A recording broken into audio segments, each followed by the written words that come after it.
Deuxième bombe atomique sur Nagasaki. 3 jours plus tôt, c'est Hiroshima qui était dévasté. Le monde était alors rentré dans l'ère du nucléaire grâce à de l'uranium en provenance du Congo, colonie belge. Et sans la Belgique, vous le verrez, ces deux folies humaines n'auraient peut-être jamais eu lieu. Retour sur une des histoires les plus incroyables de la Seconde Guerre mondiale, Gerald Vandenberg.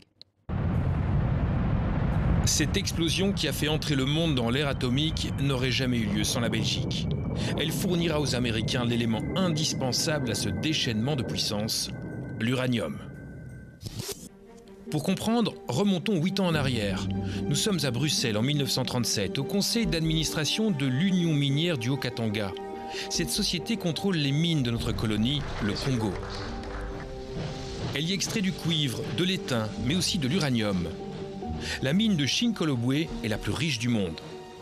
C'est tout d'abord un filon presque vertical, minéralisé massivement, c'est du minerai à 25-30%.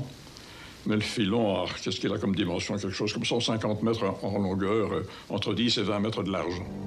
À cette époque, le minerai d'uranium est utilisé pour produire du radium à usage médical.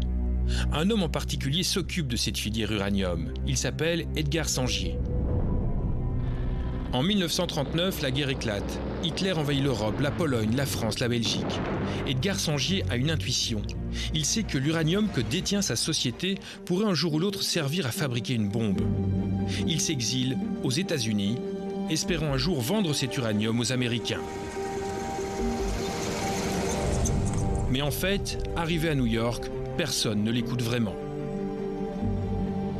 En 1942, tout va changer. Un militaire cherche à rencontrer Edgar Sangier. C'est le lieutenant-colonel Nichols. Il participe au projet Manhattan, le projet américain de développement d'une bombe atomique. C'est ici notre bureau au début, en 1942. On a trouvé le nom Manhattan Engineer District parce qu'à New York, personne ne fait attention quand on met Manhattan dans un nom. Ainsi, personne ne se préoccupe de ce que vous faites.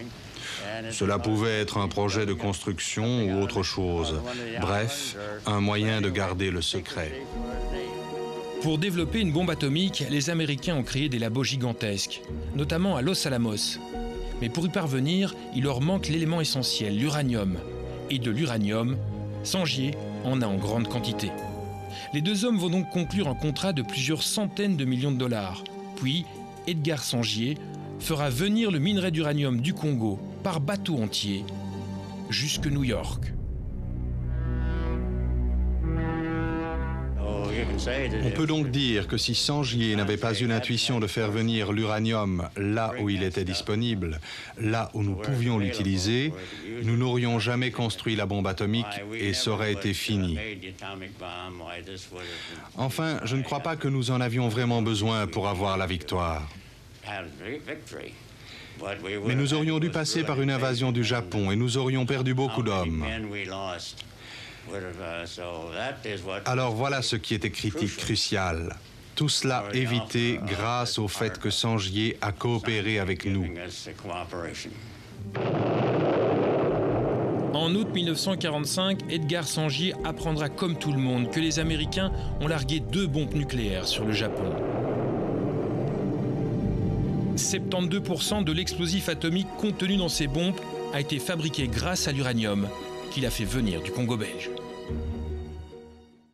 Allez, on ouvre les papilles direction